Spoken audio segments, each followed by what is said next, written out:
house is this? Right. That's where I live. Rick planted that pine tree right there. No way. See, he sure did. How cool. When he was a kid. He sure did. Wreath on veterans. Had a wreath on Daddy's grave. I see all these wreaths.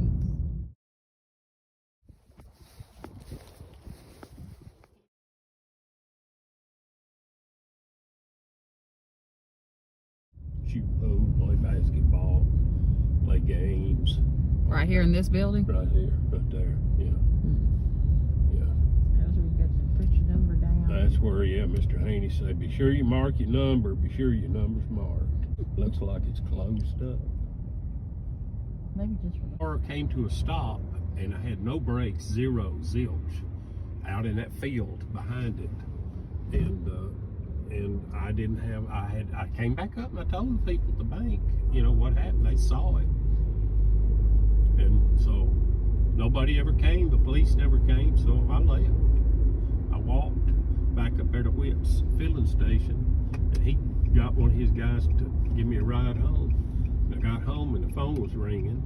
And I answered it. He said, "This is Lieutenant Tutwiler, Decatur Police Department. Are you the one that run over that light pole over there?" "Yes, sir." "Well, you left the scene of accident. I need you down here." I said, "I ain't got no way to get down there."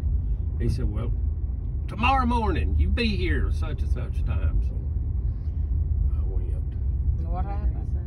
He didn't say nothing because Cofield and Daddy had both been police officers, police department, knew the police chief. Cofield called the police chief, said, "Tell that Tutwiler lieutenant to leave this fellow alone." So when I got there, I didn't talk to Tutwiler, I just talked to some officer. He was real nice.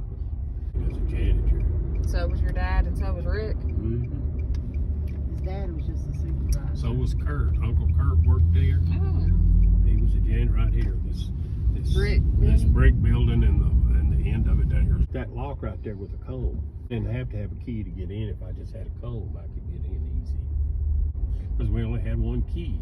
Daddy had the key, and if I got locked out, I had to get back in. Because the dumpster was up here. There's the dumpster right there. So we'd bring garbage up here and have to get back in. Mm. And you always had a comb with you? Prop the door open, which they didn't like us to do because rats and stuff would run in. God. Possum run in there one night. We shot it with a squirt bottle. Kicked it. Gosh. Took off running, trying to get back out the door, and Leonard Langford, this black kid, he kicked it. It went. Yikes.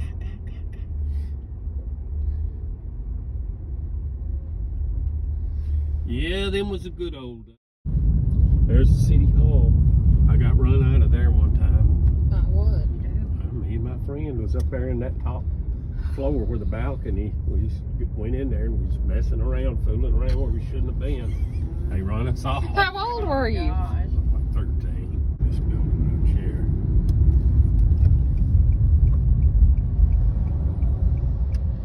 Except back when she lived there, those balcony things that come out didn't have windows there. It was a balcony that you could stand out on and look out. Which one was hers? You don't Hers remember? was back here on this back side, on the 5th floor.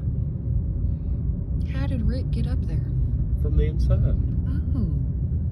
He went into the apartment next door. The people let him come through, and then he crawled from one balcony over to the next. That's a double balcony. Yeah. But still, how on earth did he climb from one to the Had to next? climb. He did just Hold on. had to make it happen. And he got in there and saw that she'd fallen? I think they'd already seen. Well, they could hear her. She would they were knocking on the door, and she hollered that she couldn't get to the door. She'd fall. They didn't have a key, so they had to go to the neighbor, climb over and get in there. Luckily, her balcony door was unlocked, so we could get in. This is ours house right there.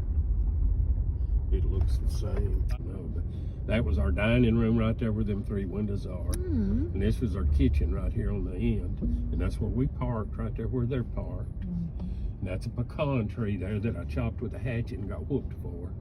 Now, where was Irene? She's buried right back here. Did I- See that concrete slab right Yeah. there? She's buried right this side of it. Old Irene. and that you see that window on the end. Mm-hmm. Look to the right of it, you see that pipe going up. That's we used to climb up and down that. Yeah, we'd come out them windows up there on the top Mm-hmm. and come and run and come down that pipe. Good night. Oh yeah. We Wow. could shimmy up and down that thing in about 2 seconds flat. This is the house where the grandpa, old man and old lady Fagan, then their son Harold and his wife and kids lived there too. Harold was scum. His wife's name was Brenda. And I remember one time they was all sitting out on the front porch. Brenda sitting there and Harold sitting there with his girlfriend sitting next to him and his wife sitting there too. Oh, no. Oh yeah. I mean, that's how Well- trashy they was. And this is what we call the canal. And it wasn't like that. It wasn't cemented in like that. It was just a ditch. I mean, it had a lot more water in it than that. And me and Rick used to play in that all the And time. they were forbidden. Oh, Daddy used to get on us all the time about getting in there. Oh, down to stay on that branch. It Now that looked like what? this over here. See how this? Oh, yeah. It was like that. Sludgy. He called it a branch. Why'd he call it a Like branch? this. Yeah, a creek. Stay on that branch.